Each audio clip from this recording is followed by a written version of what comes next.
복된 날입니다. 오늘도 주님의 은혜와 평강이 가득하시기를 축복합니다. 이사야 22장입니다. 이사야 22장. 환상의 골짜기에 관한 경고라. 네가 지붕에 올라가면 어찌함인고, 소란하며 떠들던 성, 즐거워하던 고을이여, 너의 죽임을 당한 자들은 칼에 죽은 것도 아니요 전쟁에 사망한 것도 아니라 너희의 관원들도 다 함께 도망하였다가 화를 벌이고 결박을 당하였고, 너희의 멀리 도망한 자들도 발견되어 다 함께 결박을 당하였도다. 그러므로 내가 말하노니 돌이켜 나를 보지 말지어다. 나는 슬피 통곡하겠노라. 내 딸 백성이 패망하였으므로 말미암아 나를 위로하려고 힘쓰지 말지니라. 환상의 골짜기에 주 만군의 여호와께로부터 이르는 소란과 발핌과 혼란의 날이여, 성벽의 무너뜨림과 산악에 사무쳐 부르짖는 소리로다. 엘람 사람은 화살통을 메었고 병거탄 자와 마병이 함께하였고, 기르 사람은 방패를 드러냈으니 병거는 네 아름다운 골짜기에 가득하였고 마병은 성문에 정렬되었도다. 그가 유다에게 덮였던 것을 벗김에 그날에야 네가 숲을 곳간의 병기를 바라보았고, 너희가 다윗성에 무너진 곳이 많은 것도 보며, 너희가 아랫못에 물도 모으며 또 예루살렘의 가옥을 개수하며 그 가옥을 헐어 성벽을 견고하게도 하며, 너희가 또 옛못의 물을 위하여 두 성벽 사이에 저수지를 만들었느니라. 그러나 너희가 이를 행하신 이를 앙망하지 아니하였고 이 일을 옛적부터 경영하신 이를 공경하지 아니하였느니라. 그날에 주 만군의 여호와께서 명령하사 통곡하며 애곡하며 머리털을 뜯으며 굵은 배를 띠라 하셨거늘, 너희가 기뻐하며 즐거워하여 소를 죽이고 양을 잡아 고기를 먹고 포도주를 마시면서 내일 죽으리니 먹고 마시자 하는도다. 만군의 여호와께서 친히 내 귀에 들려 이르시되, 진실로 이 죄악은 너희가 죽기까지 용서하지 못하리라 하셨느니라. 주 만군의 여호와의 말씀이니라.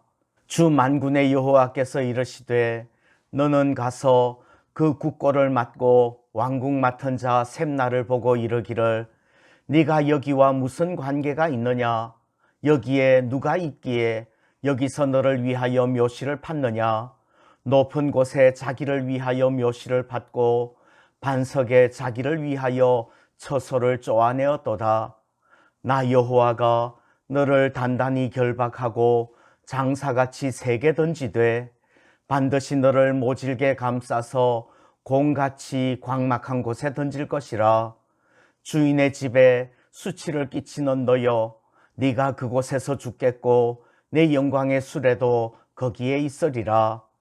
내가 너를 네 관직에서 쫓아내며 네 지위에서 낮추리니, 그날에 내가 힐기야의 아들 내 종 엘리야김을 불러 네 옷을 그에게 입히며 네 띠를 그에게 띄워 힘있게 하고 네 정권을 그의 손에 맡기리니, 그가 예루살렘 주민과 유다의 집의 아버지가 될 것이며, 내가 또 다윗의 집의 열쇠를 그의 어깨에 두리니, 그가 열면 닫을 자가 없겠고 닫으면 열 자가 없으리라.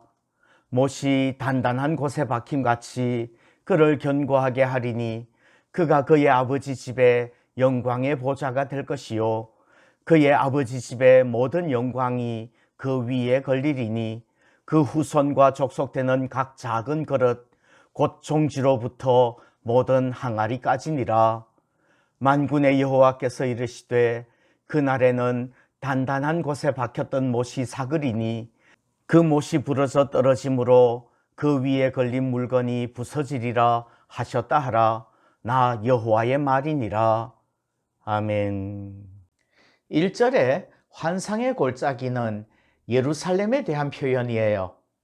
환상의 골짜기에 여호와께로부터 재앙이 닥칠 것을 이야기하는데, 그 아름다웠던 골짜기를 같은 문맥 안에서는 유다라고 호칭하고 다윗성이라고도 표현합니다.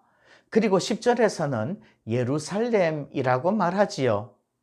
오늘 22장의 환상의 골짜기는 예루살렘이에요. 하나님의 이름을 두시려고 택한 성읍 예루살렘에서 하나님의 이상과 환상이 많이 나타났기 때문에 그곳을 환상의 골짜기라고 표현하는 거예요. 그렇게 환상의 골짜기라고 불리는 것은 참 영광스러운 이름이지요. 그런데 하나님께 은혜를 입은 그 예루살렘이 하나님 앞에 수없이 범죄했습니다. 예루살렘 백성들은 은혜를 베푸신 하나님을 앙망하지 않았고 공경하지 않았어요. 하나님께서는 그 범죄한 백성들에게 회개하라고 명령하며 책망하셨는데 그 백성들은 겸손하게 회개하기는커녕 오히려 잔치를 벌였습니다. 그래서 회개하지 않고 지붕에 올라가 춤추고 잔치하는 백성들, 하나님의 딸, 하나님의 백성들에게 진노하시는 거예요. 하나님은 이방 백성들이 범죄하는 것보다 예루살렘이 범죄할 때 더 마음이 아프셨을 거예요. 그런데 하나님의 백성 남유다가 부패하면, 그 나라가 부패하면 그 안에 있는 사람들도 청결을 유지하기가 쉽지 않아요. 부패한 관료 셈나의 관직을 파하고 정직한 사람 엘리야김에게 정권을 맡기면 처음에는 든든한 나라의 일꾼이 될 거예요.